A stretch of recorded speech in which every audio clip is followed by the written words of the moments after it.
युधिष्ठिर ने युद्ध के बाद अपनी मां कुंती को क्यों दे दिया था श्राप?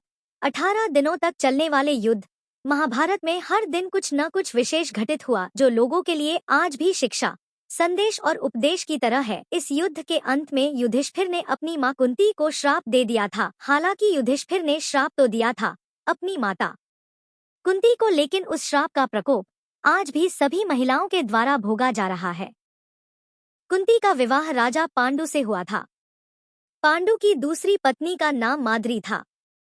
विवाह के बाद दुर्वासा ऋषि के दिए मंत्र से कुंती और माद्री को अपने लिए 5 पुत्र युधिष्ठिर, भीम और अर्जुन तथा माद्री के लिए नकुल और सहदेव की प्राप्ति हुई। कुंती ने एक एक करके 3 देवताओं का आह्वान किया, धर्म देवता, वायु देवता, देवराज इंद्र। माद्री ने अश्विनी कुमार नासत्य और दस्त्र देवताओं का आह्वान किया था। कुंती को धर्म के देवता से युधिष्ठिर, वायु के देवता से भीम, देवराज इंद्र से अर्जुन प्राप्त हुए और माद्री को नासत्य से नकुल और तथा दस्त्र से सहदेव पुत्र के रूप में प्राप्त हुआ। कुंती ने अपनी तपस्या से ऋषि दुर्वासा को प्रसन्न कर लिया था, जिस पर प्रसन्न होकर दुर्वासा ने कुंती को एक मंत्र तथा वरदान दिया कि तुम इस मंत्र द्वारा जिस जिस देवता का आवाहन करोगी उसी उसी के अनुग्रह से तुम्हें पुत्र प्राप्त होगा। राजकुमारी कुंती ने इस मंत्र की परीक्षा लेनी चाहिए और सबसे पहले उन्होंने सूर्य देवता का आवाहन किया, जिसके फलस्वरूप कुंती को कवच कुंडल धारी सूर्य पुत्र कर्ण प्राप्त हुआ। परंतु लोकलाज के डर से कुंती ने उसको नदी में प्रवाहित कर दिया। कर्ण दुनिया में तो आ गया, लेकिन कुंती के लिए बड़ी समस्या पैदा हो गई। कुंती डर गई कि अब इस बच्चे को वह अपने साथ कैसे रखेगी। आखिर समाज क्या कहेगा। शादी तो कुंती की हुई नहीं थी, बेटे को साथ रखना मुश्किल था। कुंती के तो चरित्र पर सवाल उठते ही बेटे के चरित्र पर भी सवाल दागे जाते। कुंती सोच में पड़ गई थी, सोच रही थी कि बेटे का जीना मुश्किल हो जाएगा। अंत में उन्होंने अपने मन को बड़ा ही कठोर बना लिया। उन्होंने निर्णय ले लिया कि कर्ण का वह त्याग करेगी, कर्ण को अपने पास वह नहीं रखेगी। लेकिन कुंती को अपने इस पुत्र का मोह हमेशा लगा रहा। अविवाहित कुंती से कर्ण का जन्म होता है, जो फिर अपने बच्चे को टोकरी में रखकर गंगा नदी में बहा देती है। कुंती के लिए उसके जन्मे बच्चे की कहानी वहीं खत्म हो गई थी, लेकिन ऐसा नहीं हुआ, क्योंकि गंगा में बहते हुए कर्ण को सूत अधिरथ और उनकी पत्नी राधा ने देखा और उसे गोद ले लिया। उन्होंने कर्ण का लालन पोषण किया और उसे वासुसेन नाम दिया। अधिरथ नंदन धृतराष्ट्र के सारथी थे। कर्ण जब बड़ा हुआ तो उसकी दोस्ती दुर्योधन से हुई। दुर्योधन के साथ उनकी दोस्ती ही उन्हें कुंती और पांडवों के जीवन में वापस लाती है। महाभारत युद्ध से पहले कुंती कर्ण से मिलने जाती है, क्योंकि वह जानती है कि कर्ण दुर्योधन का सबसे मजबूत योद्धा है और वह पांडवों के लिए एक बड़ा खतरा हो सकता है। कुंती उन्हें बताती है कि वह उसकी मां है और पांडव उनके भाई है। कुंती कर्ण से पांडवों की तरफ से युद्ध करने का आग्रह करती है, ताकि वह अपने ही भाई के खिलाफ ना लड़े। लेकिन जब तक कर्ण को पांडवों के साथ अपने भाईचारे के बारे में पता चलता है, तब तक बहुत देर हो चुकी होती है, क्योंकि वह पहले ही दुर्योधन के प्रति निष्ठा की प्रतिज्ञा कर चुका होता है। कर्ण ने कुंती से कहा कि वह अर्जुन के सिवा किसी भी अन्य पांडव का वध नहीं करेगा, भले ही वह उन्हें अपना शत्रु न माने, और उन्हें वचन दिया कि वह अर्जुन को छोड़कर किसी भी पांडव का वध नहीं करेगा।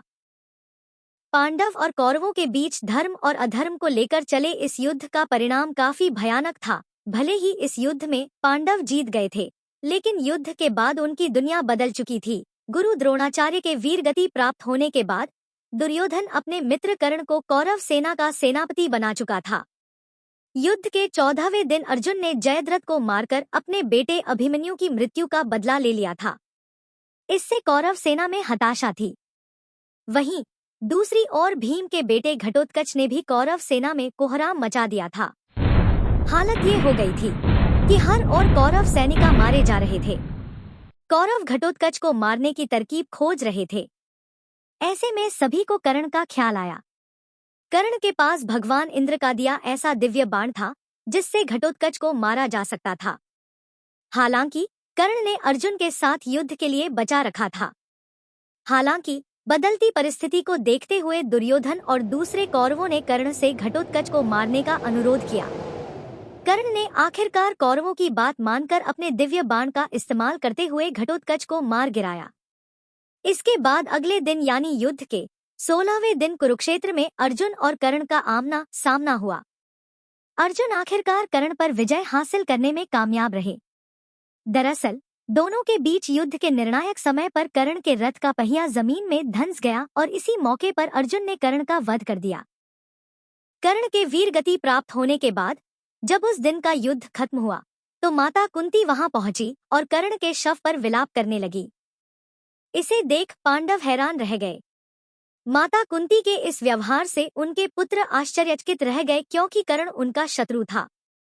तब पांडु पुत्र माता कुंती से ऐसा करने की वजह पूछते हैं। श्री कृष्ण और कुंती ने उन्हें सच्चाई बताई। कुंती उन्हें बताती हैं कि कर्ण उनका शत्रु नहीं बल्कि उनका बड़ा भाई है, जिसका जन्म उनके विवाह से पहले ही हो गया था। माता कुंती पांडवों को महर्षि दुर्वासा द्वारा किए गए उस मंत्र के बारे में बताती है जिसके माध्यम से उन्होंने पांडवों से पहले कर्ण को पुत्र रूप में प्राप्त किया था। कुंती ने बताया कि कर्ण उनके पुत्र हैं। माता कुंती की यह बात सुनकर धर्मराज युधिष्ठिर क्रोधित हो जाते हैं। युधिष्ठिर अपना आपा खो बैठे। उन्हें इस बात की ग्लानि होने लगती है कि कैसे उनकी माता द्वारा ये सच छिपाए जाने से पांचों पांडवों के माथे पर अपने बड़े भाई की हत्या का कलंक लग गया है। तब युधिष्ठिर ने कुंती को इस गलती के लिए कुंती और दुनिया की तमाम महिलाओं को यह श्राप दे दिया कि अब से महिलाएं चाहकर भी अपने मन में कोई बात नहीं छिपा सकेंगे। कहते हैं कि उस दिन से संसार की सभी महिलाएं अपने मन में कोई भी गहरा राज अधिक समय तक नहीं रख पाती हैं। महाभारत का युद्ध जीतने के बाद धर्मराज युधिष्ठिर युद्ध में मारे गए अपने परिजनों और रिश्तेदारों का तर्पण कर रहे थे, जिसके लिए वह लगभग 1 माह तक गंगा तट पर ही रुके थे। इस दौरान बहुत से ऋषि मुनि महात्मा युधिष्ठिर को सांत्वना देने आए, जिसमें देवऋषि नारद का भी आना हुआ और उन्होंने युधिष्ठिर से पूछा कि क्या आप दुर्योधन को हराकर और धर्म की विजय पाकर प्रसन्न नहीं हैं? युधिष्ठिर ने कहा कि इस युद्ध में मुझे जीत तो मिली, लेकिन साथ ही मुझे सबसे ज्यादा दुख इस बात का सता रहा है कि अपने लालच के कारण हमने अपनों को ही मार डाला है। अभिमन्यु की मृत्यु से जो दुख द्रौपदी को मिला उसे देखकर मैं अपनी इस जीत को नहीं मानता। इतने सारे योद्धाओं को मारने के बाद जब मुझे यह पता चला कि कर्ण हमारे सबसे बड़े भाई थे, हम पांचों भाई इस बात से अनजान थे, लेकिन कर्ण इस बात को जानते थे कि वह हमारे बड़े भाई है और हमने अनजाने में अपने ही बड़े भाई की हत्या कर दी है। इस घटना से यह सीख मिलती है कि सच को छुपाने की वजह से इतने घातक परिणाम हो सकते हैं कि पूरे कुल नष्ट हो सकते हैं। यह प्रसंग महाभारत के पारिवारिक और सामाजिक संबंधों की उलझन को दर्शाती है। इस घटना से युधिष्ठिर के चरित्र का पता चलता है कि वह न्याय और सत्य को सर्वोपरि मानते थे। ऐसी ही अन्य स्टोरी देखने के लिए जुड़े रहें ज्ञान कुबेर जी के टैलेंट हंट्स के साथ। धन्यवाद।